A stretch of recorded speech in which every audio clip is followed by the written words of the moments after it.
Good evening, everyone. The topic for discussion today is the Transfer of Property Act chapter on Doctrine of Election. This is section 35 of TPA 1882. We will find the same section or rather the same topic in section 180 to 190 of the Indian Succession Act.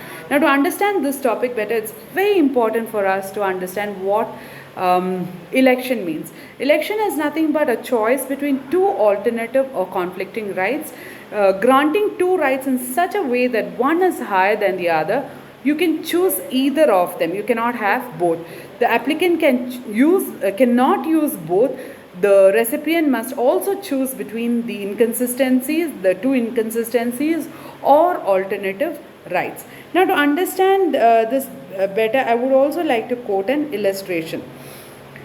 The farm of Burhapur is the property of C and it's worth about 1,000 rupees.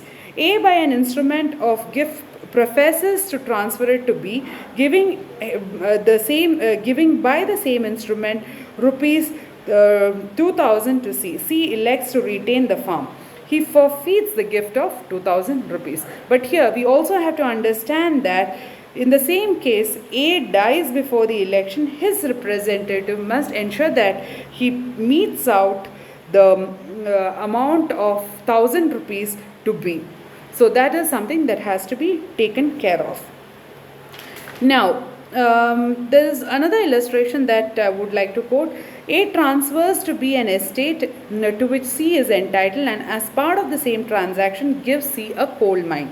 C takes possession of the mine and exhausts it. He has therefore confirmed the transfer of the estate to B. How did it happen? Because he has used the property. Now, who can elect? Who can elect in this section is something that we need to understand.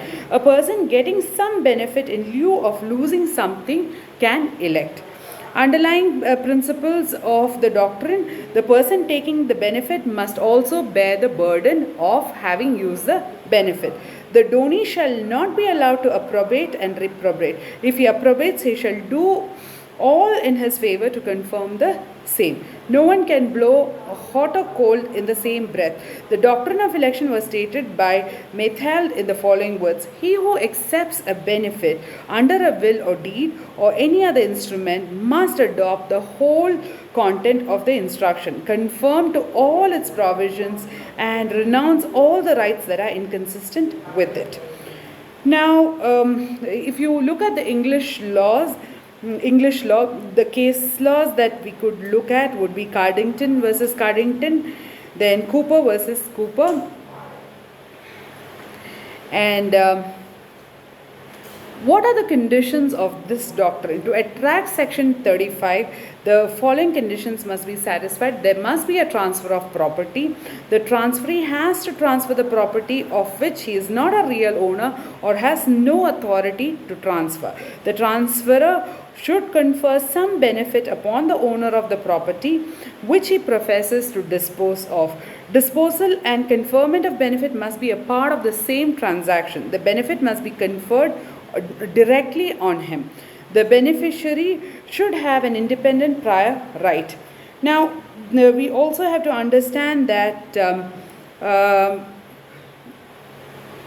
there are few exceptions, which would be in the absence of any condition stated above, when there is an express declaration to the contrary, or when they are not in the same instrument or grant by the Crown. If according to the Indian law, the provisions related to the doctrine are enshrined in section 35 of the Transfer of Property Act, which we already discussed at the beginning of the session, and similar provisions are contained in section 180 to 190 in the Indian Succession Act.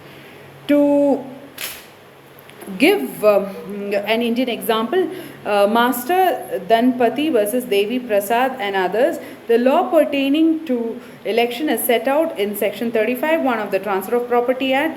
Before there can be an election, there must be a transfer of property by a person who has no right to transfer.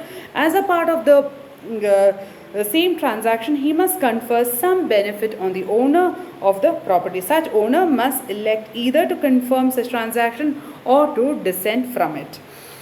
To answer the question on suspension of election, the ninth and the last paragraph lays down the rule that when the donee suffers from some sort of disability by reason of infancy, lunacy, and so forth, the election can be postponed till the date of rectifying the issue. But if that's not possible, then the guardian can elect to do it on his or her behalf.